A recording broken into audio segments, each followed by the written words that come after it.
Ngiyabonga ithuba engiphiwa ubaba uMshumayeli. Kungeyena kuNkulunkulu wasekuphakameni. Ngiyacela uNkulunkulu wasekuphakameni kulesikhashana nje sincane angiphe amazwi engizothi mangiwakhuluma aphilise abantu bakhe.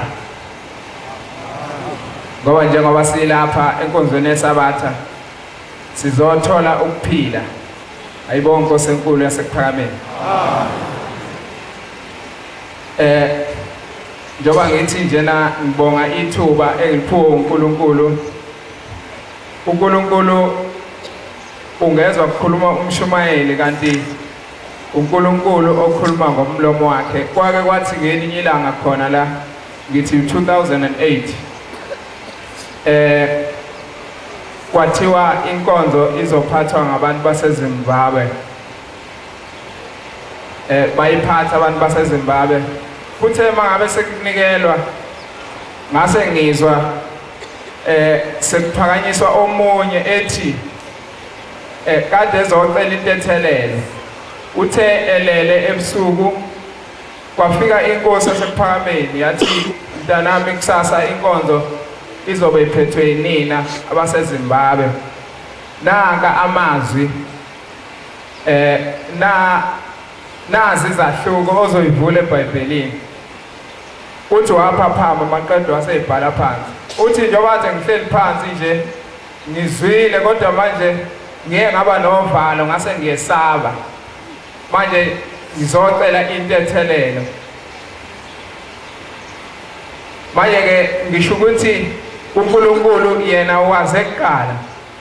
Manazaretha engcwele ngingezukwelula ngoba angingedwa. Ngizocela ukudlula ngqongqoze esihlabelelweni 93.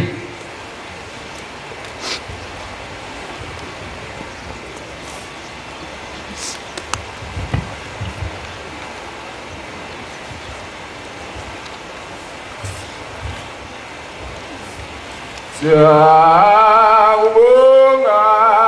nguye unguye siyabonga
Manazaretha ayingcwele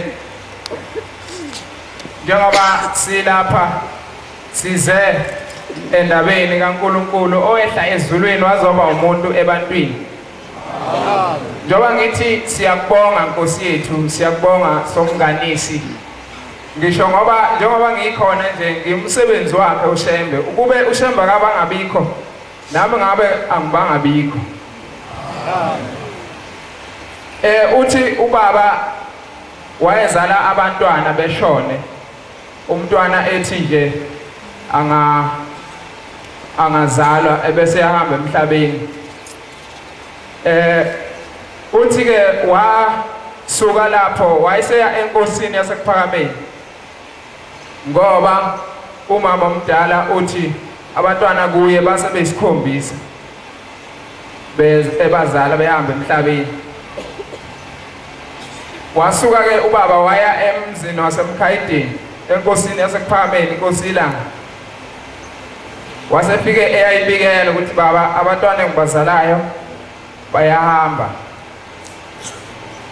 Uthi ke yathi inkosi yaseKuphakameni, suka lapho emndenini wakini ufune indawo wakhe kuyo, kodwa ungayi kwelinye izwe, uye uyifune khona lapha endaweni yaKwaMthetho eMpangeni. Nginkosana evela eMpangeni kwesaKwaMthetho. Uthi nangempela ke ubaba wahamba wayifuna indawo wayithola wayeseyakha kuyo. Uthi wathi engakayibiki waseya enkosini yaseKuphakameni eseyibikela ukuthi baba sengiyitholile indawo ngakhile kuyo kodwa angayibiki. Yayisithi inkosi yaseKuphakameni amazwi ayakhuluma kuye, wathi izitha zakho seziyowa phansi zibe njengey'ndonga ey'nethileyo. Abantwana zobathola, kodwa uma behamba bayobe babulawa wonina ngamabomu, kusho inkosi yaseKuphakameni. Angazanga ukuthi lawo mazwi ayevele ezulwini ngabe ayiqondene nani na, kodwa ngokubuka kwami ngabe sengibona ukuthi ukungayiphathi kahle nokungahloniphi komama bethu yikhona okungase kusiqede. Kodwa inkosi yaseKuphakameni yona yalimisa ngesihloko ukuthi izitha ziyowa phansi njengey'ndonga ey'nethileyo. Ubaba uyobathola abantwana. Nangempela-ke ubaba wabe esesithola-ke thina ngalelo zwi. Ayibonge inkosi enkulu yaseKuphakameni. Ngalawo mazwi qondo ukusho ukuthi njengoba siyilapha silandela uNkulunkulu opheleleyo. Akudingeki ukuthi simngabaze. Abanye bazi ukuthi uNkulunkulu akabonwa ngamehlo enyama, bese beyeduka ngoba thina bebona silandela uNkulunkulu ehlile waba umuntu ebantwini. Ngizocela ophethe nje iBhayibheli engifundele incwadi kaGenesis 18 uqale evesini.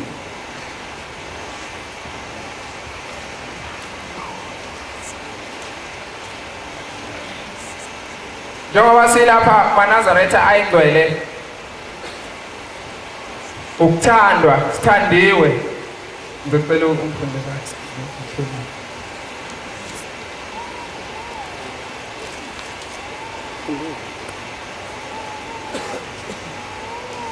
uJehova wabonakala kuye emkhumbeni kaMare, wayehlezi ngasemnyango wendlu. uJehova lo wayebonakala ngesikhathi sokufudumala kwemini, waphakamisa amehlo akhe wabuka. Isihloko sale ncwadi sithi uJehova ubonakala kuAbraham. Ubona uAbraham wayesaphila kodwa ebona uNkulunkulu. Awuzwe ukuthi uNkulunkulu unjani mangabe eza kithi. Bheka amadoda amathathu emi phambi kwakhe. Nangu uNkulunkulu seyamadoda amathathu umi phambi kwaAbraham. Wathi kuwabona wesuka emnyango wendlu wagijima waya kuwahlangabeza, wakhothama wathi, Nkosi yami, nxa ngifumene umusa emehlweni akho, ingadluli inciko yakho. Ake kulethwe amanzi ingcosana. Uzwe umuntu onenhlanhla ubona uNkulunkulu ngamehlo, ugijima uya kuye uthi akulethwe amanzi bageze izandla, ugeze uNkulunkulu. Anigeze izinyawo zenu niphumule phansi komuthi, ngizakuletha umthamo wokudla. Amen. Lo muntu uzolungisa ukudla alungisele uNkulunkulu. Ngalawo mazwi maNazaretha engcwele ngisholo ukuthi le ndawo esikuyo iphelele, ayikho enye singabuye sithi sisayoyifuna. Ngasuka la ngo-2008 ngahamba ngaya eMlindweni, inkosi yayisemlindweni uThingo lweNkosazana. Ngathi mangifika khona ngangilungisa umnikelo ngoba ngase nginesikhathi eside ngagcina ukunikelela u-23. Ngase ngifika khona sebengikhombisa imbuzi, bathi le mbuzi imali ewukuthi nangempela ngayikhipha leyo mali base bengenzela islip. Ngase ngikhipha u-50 eceleni. Lesi slip nalo 50 ngabe sengikhuluma nakho ngithi kwabe sengathi emqondweni wami inkosi ngiyayibona, ngithi mina ngizovala isikweletu sika 23 ngalo mnikelo wembuzi. Bese ngibheka ku 50 ngithi ngicela inhlanhla yokuvusa umuzi kaBaba. Ayikaphumi inkosi, kodwa kwathi mabe isiphumile sase siyahamba siyobamba iqueue, kwakunikelwa kuyo inkosi ihamba nenkosazana eyayiphethe imbenge. Maya ngabe isizofika kimi ngase sengibanjwa amalimi sengithi ngasho kodwa ukuthi ngaphumelela ukuthi ngizovala isikweletu sika 23. Inkosi mangabe sekufanele ngisho lo mnikelo ngikhulume lokho kuphethe umnikelo ka 50 inkosi yayisidlulile, ayibona isidlulile. Ngase ngiyangabaza ukukhuluma ngoba ngibona ukuthi inkosi isidlulile, ngeke sakuzwa lokho engikushoyo. Kanti inhliziyo yami uyayibona, waphenduka njengalapha wabheka ngakimi wangikhomba wathi, Thani kafu ngicela inhlanhla uvusa umuzi kayihlo. Ngingakasho ngisho ukuthi maNazaretha engcwele singamngabazi uNkulunkulu wasekuphakameni. Njengoba ifakaza lencwadi kaGenesis 18, uNkulunkulu uyakwazi ukuza phakathi kwethu emuntu ebantwini. Namhlanje ushembe phakathi kwethu. Inhlanhla yokuvusa umuzi kaBaba engayitholayo noma ngingeke ngisho ukuthi sengovusile ngoba ludu ukhalo, kodwa ikhamo ezisukela lapho ngiyayibona ngoba uNkulunkulu wanginikeza amandla. Bengiphila phansi kwesimo, sikhule sinobaba sihleli naye nomama, kodwa umama bengakhulisiwe. Konke lokho bekwenza ukuthi izinto mangabe ngizenza noma sizenza zishone phansi zingayi phezulu, kodwa uNkulunkulu wanginikeza amandla. Umama ngakwazi ukuthi ngikuphelelise konke okwakudingakala ukuthi kwenzeke ngonyaka odlule. Amen. Manje bonke abantu abalapha abathi bazokhetha inkosi yasekuphakameni, bazokhetha uNkulunkulu uqobo, bengangabazi ukuthi siyayikhetha inkosi yasekuphakameni. Ayibonke inkosi yasekuphakameni. maNazaretha engcwele ngizocela ukuthi ngehlele ngezansi. Inkosi ibusise lawo mazwi. Phakame. Ngizocela incwadi iBhayibheli uNehemiya 1:9 ivesi lesibili. Omunye angilungisela amazwi ahlakaniphileyo 20 verse 1 omunye angilungisela amazwi ahlakaniphileyo 23 verse 29 ngicele nami ukukhonga engilozi kuNkulunkulu ngesihlabelelo sika 221 ngicele angayisusi uvalo ngoba uma engasusi uvalo ngasuke ngiyijwayele kabi indaba yakhe kodwa ngicele ehlisa amahlo ngiyeza Nkosi mina ngedwa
ngizalwa intombi yakwaMbhele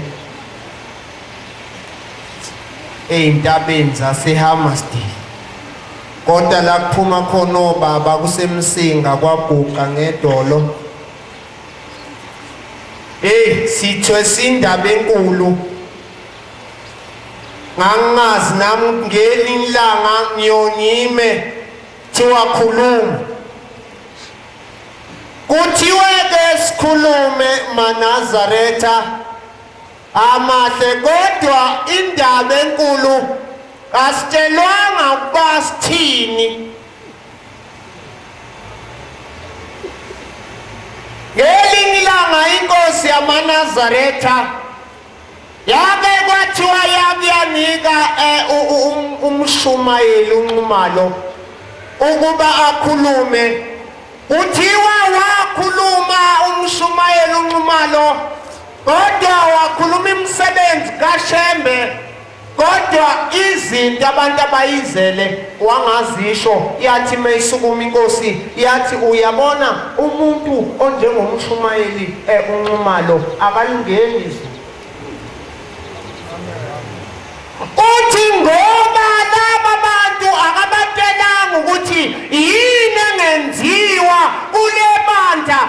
bazawuphuma bayozenza manje isono siyothwala wu. Ufuna sithwale yimi nawe? Ufuna sithwalwe yimi? Ngelinye ilanga yathi inkosi umqalo wendlela kule bandla akafunakali umuntu odlingulube, akafunakali nomuntu ogqoka umNazaretha ongcolile nomNazaretha oshwabene, kuthiwa akafunakali nomuntu ongakami ikhanda.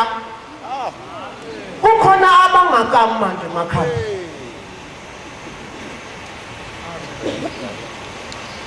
Ukhona umuntu ongakami ikhanda. Ungaze ngikubalekele ngihlangana nawe eduze. Uyinhlansuthi.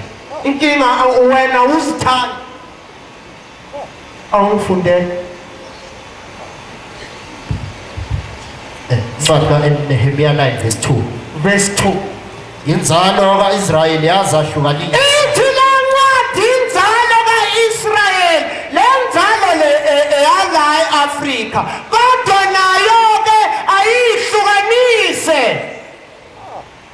Yazahlukanisa kwabezizwe bonke. Namhlanje siubona abantu abamnyama bafaka ingubo zalaba amandiya beyojana na ini oyizwayo la. Yini oyizwayo ngoba kuthiwa ihlukanise. Wakwalibona India liphethe isigubhu leyo. Uqhubeka. Besuka bemane bika izono zabo. Basuka njengoba silapha sizosuka siyaduze kukaShembe siyabika izono zethu Nokona kwawokhokho babo. Ngiyabonga.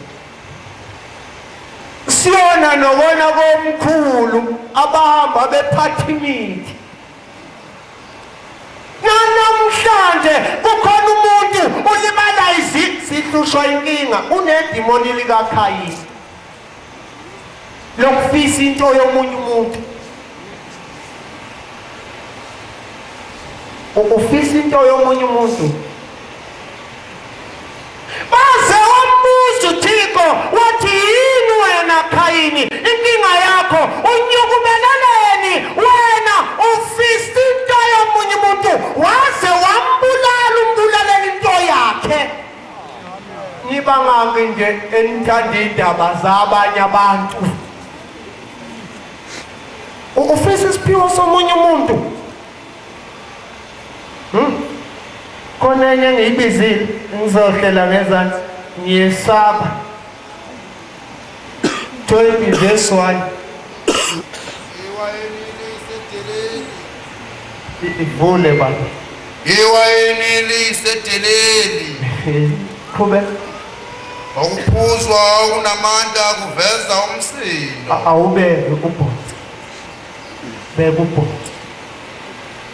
Ithi lencwadi ubabona bedelela kangaka benziwa yiwayini baze babe nomsindo.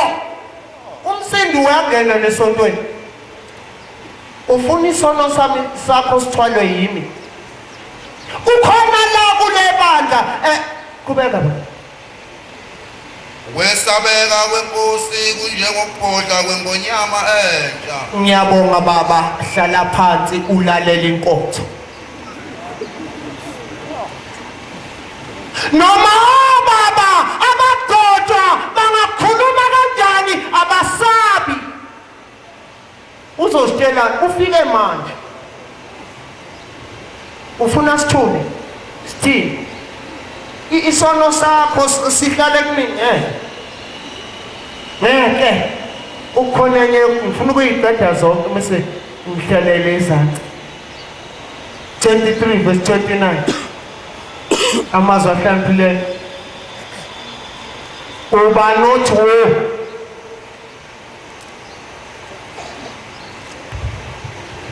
23 verse 29 amazwi ahlakaniphile. Ubani othi maye? Ubani othi maye? Ubani onosizi? Ubani onosizi? ubani onenkani ubani lo sabathe uyakhuzwa unenkani ubani osolayo ubani osolayo ubani onamanxeba ngeze ubani lonamanxeba ngeze ubani onamehlo ajamayo na ubani onamehlo ajamayo na yibo abalibala ewayinini yibo abalibala isikhatha. Ngiyabonga baba, hlala phansi ulalela inkonzo. Yibo laba abalibala isikhatha.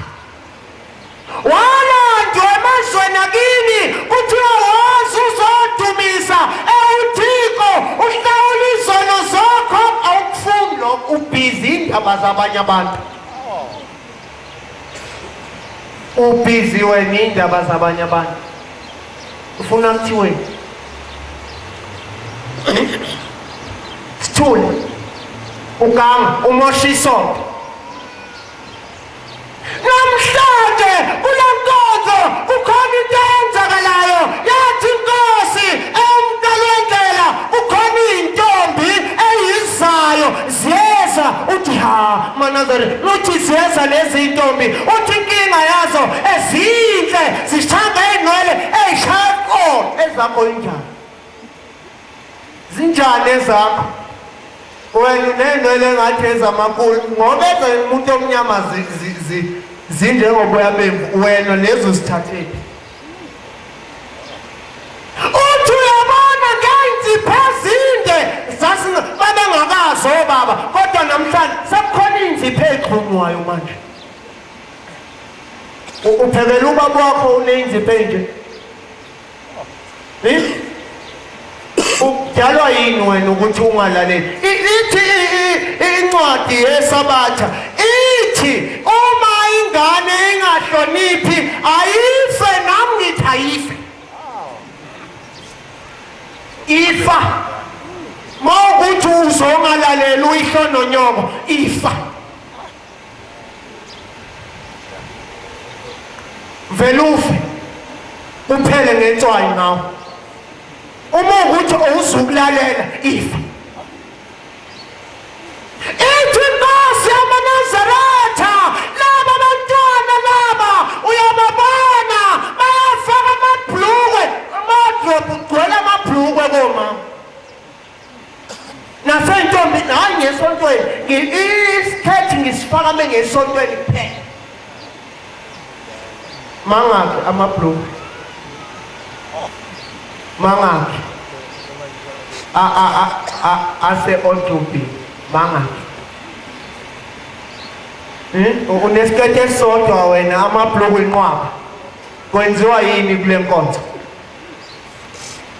Ngathi indaba kaThixo kodwa besithunyiwe bantwana benkosi. Nami bengisho ukuthi isono singasali kini. Khona isihlabelelo esithi ameni ameni ameni ameni ameni.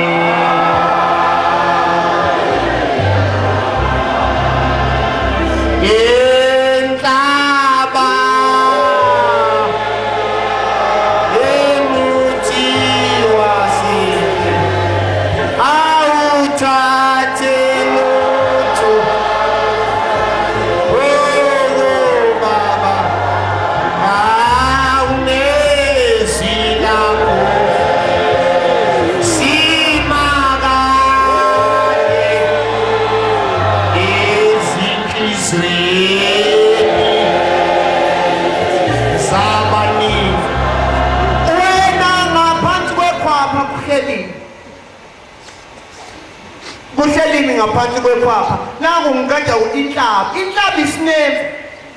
Kuhlelini uSabatha yakhuzwa lutho abantu abafuni. Ufuna awuthi ngikunixoxele isimanga kwaJuda kwakwenzeka indaba enkulu. Bathi hey uJohn uyagula. Hey akadli. Hey ngeke unedimoni lo muntu. Ngeke kukhala abantu ababenjenga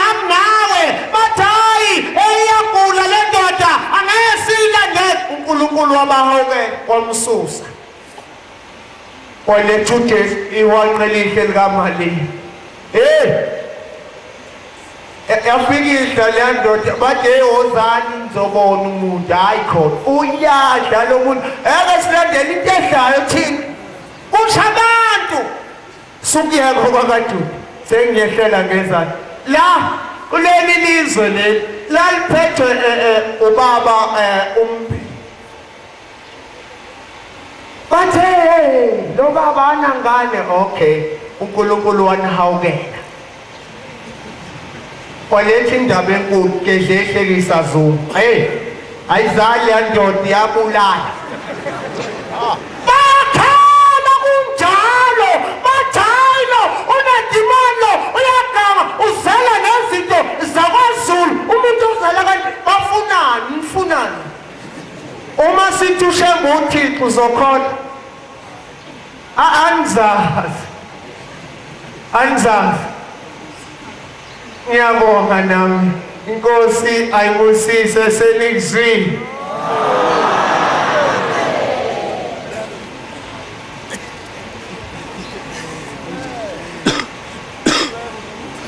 kaNkulunkulu ngezwi lokushumayela ukuthi inkonzo ucela ube ibhalwe khona sakulungisa ngaphandle. Siyabonga eyikhulumile uNkulunkulu ekade eyikhethile sengathi ushemba ngasiphilisa ngalamazwi. Amen. Sizocela ke ukuhlabelela ingoma ka129 sivale ngayo. Sicela ubaba asibusisele shumayelo wasemzimoya Nkosi sizoguqa kwabangcwele. Amen. Ungangilibazi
Sibona kabanga cha